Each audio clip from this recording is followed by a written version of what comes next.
In this particular video, we will look into the two modifications of stem. The initial three modifications of stems, that is the storage of food, support and protection, we had seen in the earlier video. In this particular video, we will look into the fourth modification and the fifth modification.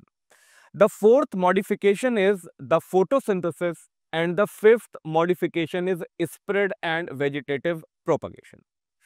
Now, if we talk of the function in which stem modifies to do photosynthesis, stem will contain chlorophyll and that is how it carries out the function of photosynthesis. Now, in this particular case, arid plants, the plants which are present in dry regions, these are called as xerophytic plants.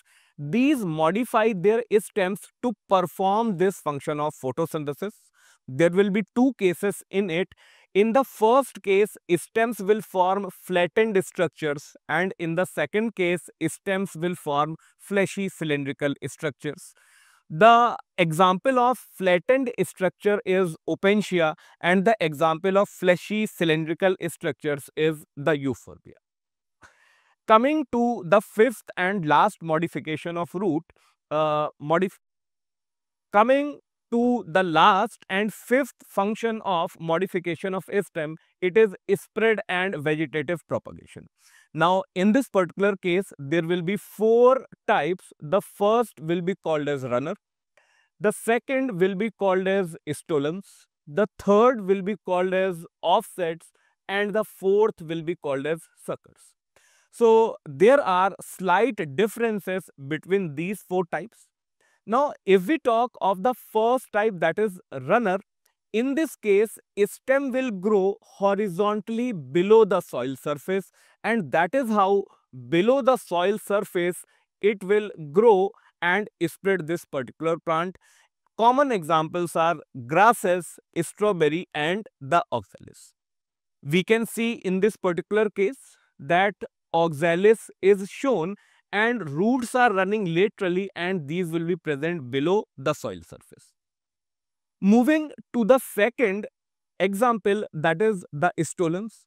In the case of stolons, the same thing happens as runner, but in this case, stem will be above the soil surface and that is how it will do vegetative propagation. Examples are mint and jasmine. Now, talking of the third type, that is the offsets.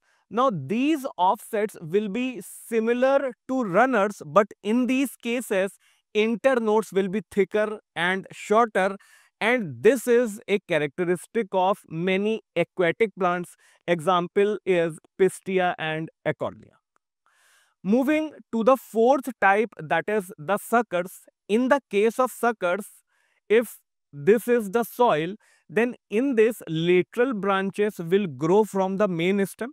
So, say for example, these are the lateral branches which arise from the main stem, and from these lateral branches, these will grow above the soil. So, that is how they will come out of the soil by growing obliquely upward, and once they come out of the soil, these will give rise to the leafy shoots. So, this is the difference between runner, stolon, offsets and the suckers.